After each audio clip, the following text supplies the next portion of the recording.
की मिट्टी में किसी के बाप का हिंदुस्तान थोड़ी है, किसी बाप की दिल्ली थोड़ा ना। हमारी वोट लेके बैठे ना, दिल्ली देश की राजधानी, हमारे इतने है जितना सरकार का है और किसी का है। मैं आपको बता दूं, ये कानून के बारे में थोड़ा सा, मिर्जा गालिब ने कहा था कि जला जो जिस्म दिल भी जला होगा, कुरेदते हो राखिए जुस्तजू क्या है, ये तरीका क्या है।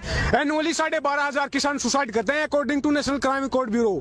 1995 से 2015 तक 3 लाख किसानों ने सुसाइड किया है। तो ये राख कुरेद रहे हैं, सुसाइड कर चुका है वो, कि राख में कुछ ना बचाओ जी मास, ये बेचने जा रहे हैं। मैं कानून के बारे में थोड़ा शॉर्ट में बता दूं। पहला कानून क्या बोलता है, एपीएमसी से बाहर किसान अपनी फसलों को बेच सकता है। इस देश में 85% किसान ऐसे हैं जिसके 5 एकड़ से कम जमीन है, 70% किसान ऐसे हैं जिसके 2 एकड़ से कम जमीन है। बोला कि प्राइस डिस्कवरी होगी, इंटरस्टेट मूवमेंट हो सकता है। आप मुझे बताओ, 2 एकड़ वाला अपनी ट्राली भर कर रहना पंजाब यूपी से तमिलनाडु केरला बेचने जाएगा या लंदन अमेरिका बेचने जाएगा? कौन सा लॉजिक है ये, कौन सी रैशनैलिटी है, कितना ट्रांसपोर्ट कॉस्ट होगा उसका?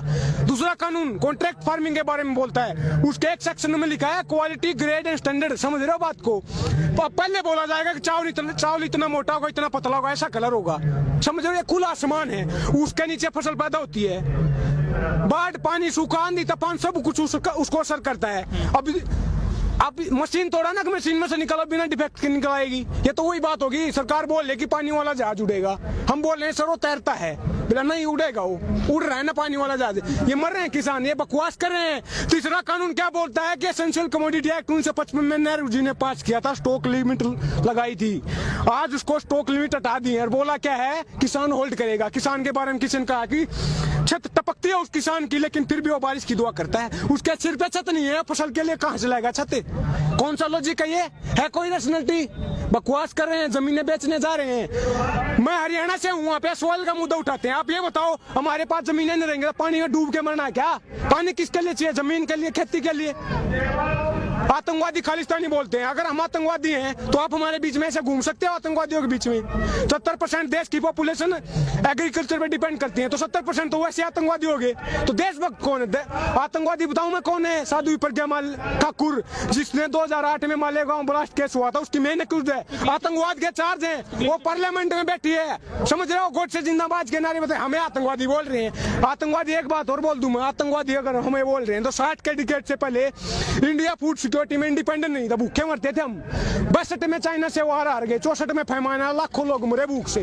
जवान भी आ रहा था, किसान भी आ रहा था। लाल बहादुर शास्त्री जी ने नारा दिया, जय जवान जय किसान। 65 में ग्रीन रेवोल्यूशन आया। आज जो बफर स्टॉक के 9 में, इतनी मेहनत से हमने जमीन को सींचा था, बफर स्टॉक के 9 में खाने के लिए कम से कम होना चाहिए। 40 मिलियन टन क्या, दुगना हो चुका है आतंकवादियों की वजह से। देश पाला हमने, भूखे मरते थे, हमें आतंकवादी बोल रहे हैं। बीजेपी के सांसद हैं, वो कहते हैं किसान AK-47 लेके आ गए हैं। देखिए, ये सारे अनपढ़ हैं, गौमूत्र खाने वाले हैं, गोबर मूत्र खाने वाले। नत्था Singh and Prem Singh one and the same thing, सब एक से हैं। और रमेश बिदुड़ी बोल रहा है कि बड़ुए हैं, 500 रुपए खरीद के लाए हैं। पता उसको कोई बड़ुए हैं? अंधाता है देश को बड़ुए बोल रहे हैं। शर्म करो देशवासियों, अपनी आज नहीं उठा रहे यार। मिर्जा गालिब ने कहा, चमन में तिलक के रंगो बू से बात बनती है। हम ही हम है तो क्या हम है, तुम ही तुम हो तो क्या तुम हो। डेमोक्रेसी क्या होती है? People's government, government of the people, by the people, for the people. आज क्या हो रहा है? उल्टा हो रहा है, government of the capitalist, by the capitalist, for the capitalist. उद्योगपतियों को जमीनें बेच रहे हैं। लेकिन जो बड़े उद्योगपति हैं, अडानी और अंबानी, वो कह रहे हैं कि इस पूरे किसान आंदोलन में हमको घसीटा गया है। हम किसानों से ना जमीन लेते हैं डायरेक्ट, ना अन्न लेते हैं। क्या कर रहा है? बता रुको, 1991 में LPG के थ्रू इकोनॉमी को खोला था। क्या बोला था कि बाहर का इन्वेस्टमेंट आ गया, कंपनियां आएंगी, रोजगार मिलेगा, देश की ग्रोथ होगी, इकोनॉमी ग्रोथ होगी। आज उसका नतीजा ऑक्सफैम की रिपोर्ट आती है, 1% के पास देश का 60% धन है, देश के 10% के पास देश का 90% धन है। हम कहाँ हैं? हम कारखाने लगाएंगे?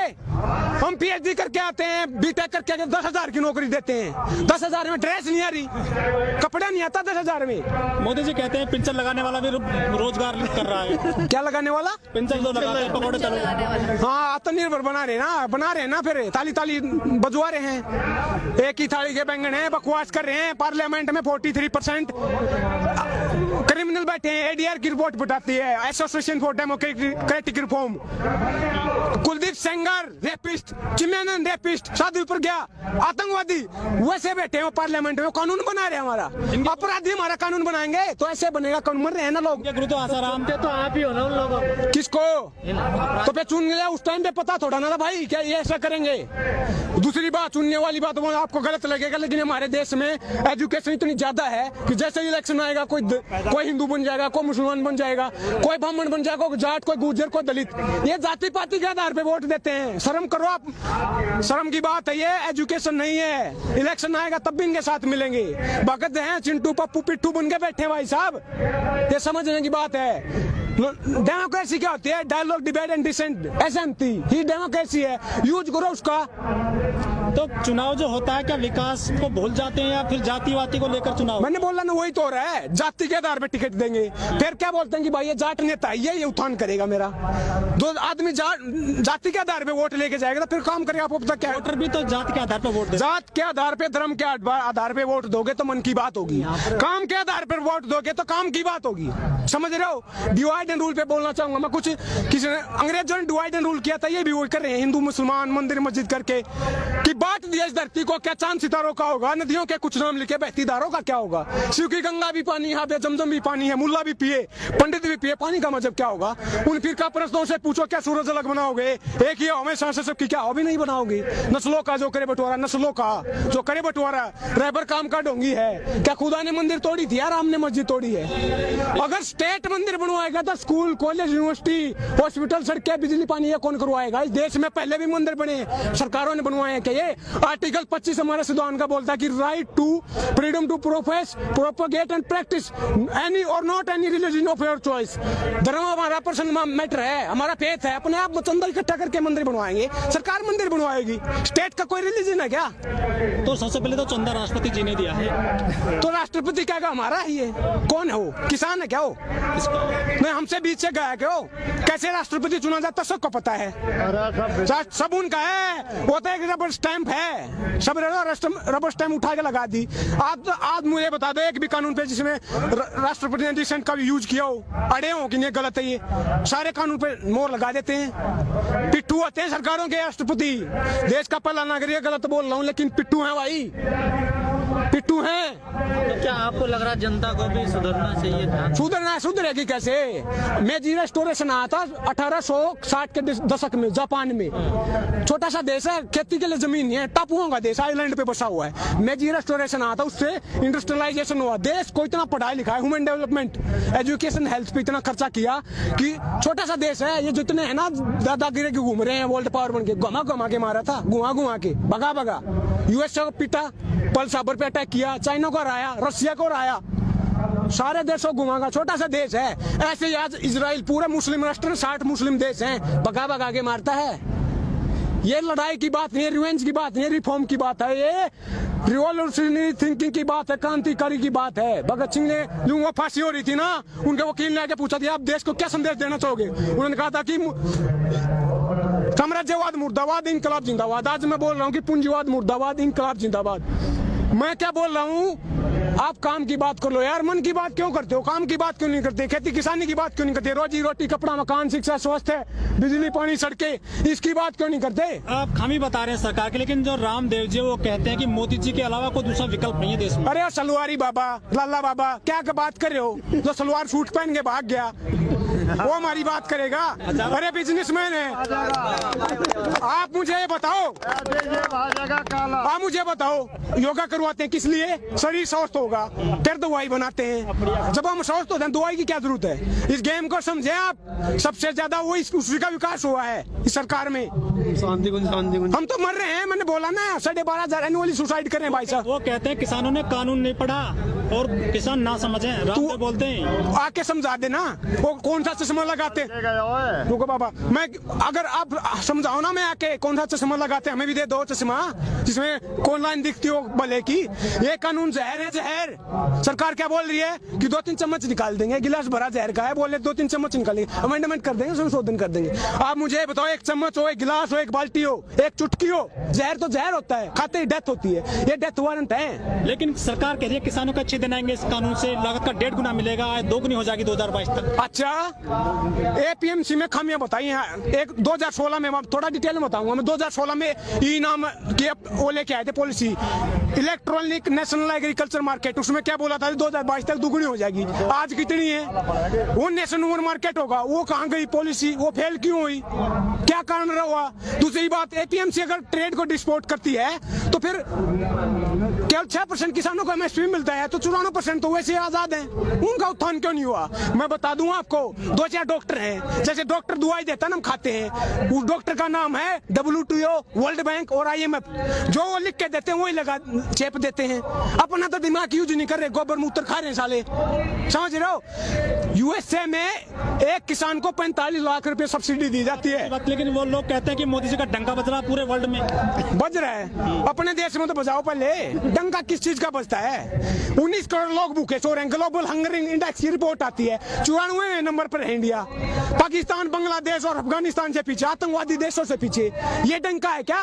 कह तो रहे हैं कि हमने जो आसपास के देश अभी भी जीत रहे हैं वो। कहाँ? कल सर्वे आया, उसमें भी अभी भी उनके फैन फॉलोइंग बढ़। अरे सर्वे कहाँ आया है? ये बता दो, गोदी मीडिया में आया है? इंडिया टुडे ने बता दो कहाँ पे आया है? इंडिया टुडे ने कहा है कि सबसे अच्छे मुख्यमंत्री योगी जी हैं। प्रधानमंत्री जी नहीं, फिर वही तो बोल रहा हूँ मैं, बताया किसने है? इंडिया टुडे किसका? किसान का है क्या?